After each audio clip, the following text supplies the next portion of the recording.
Hello, mga kalisian. Ito na si Max. Ayan, di naman ikaw ang tinatawag ko kasi. Si ang tinatawag ko kanina si Samba. Pero siya yung pumupunta sa akin. Ayan po siya, guys. Si Max. Ayan, malaki na po siya.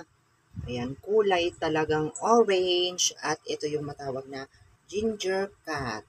Diba? Ginger cat ka, diba? Ayan.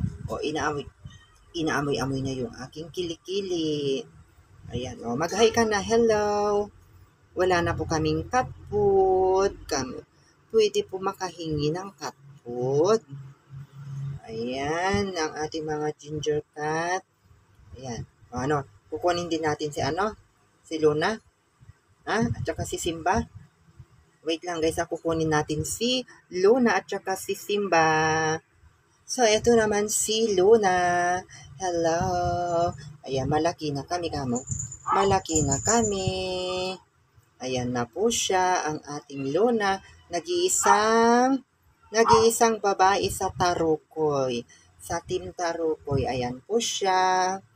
Ayan, sana maging mabait lang po siya. Ayan, pahingi po ng aming cat food. Kamo sige na kasi, magaling po kaming kumain. Magaling po kaming kumain kasi kamo.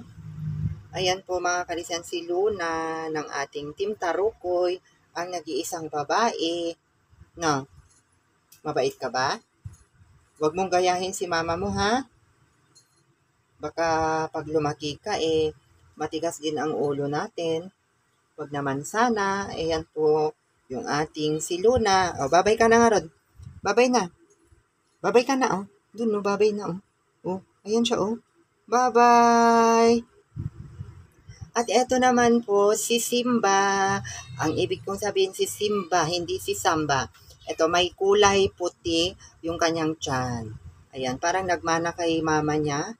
Ito po yung kanyang kulay guys. Ayan May siya, manang-mana kay orange Sana hindi magmana yung kanyang kasungitan. Ayan. So, ito po sila, yung ating Team Tarukoy. Malalaki na po sila. Ayan, guys. Yung nga lang, ang gagaling nilang kumain talaga. Oo, ang gagaling nila kumain. Diyos ko. Kung wala naman yung mga binibigay nyo, guys, hindi naman sila makakakain ng maayos. O, babay ka na. Ito yung medyo magalaw, O, babay ka na. Bye-bye. O, babay na Bye-bye po.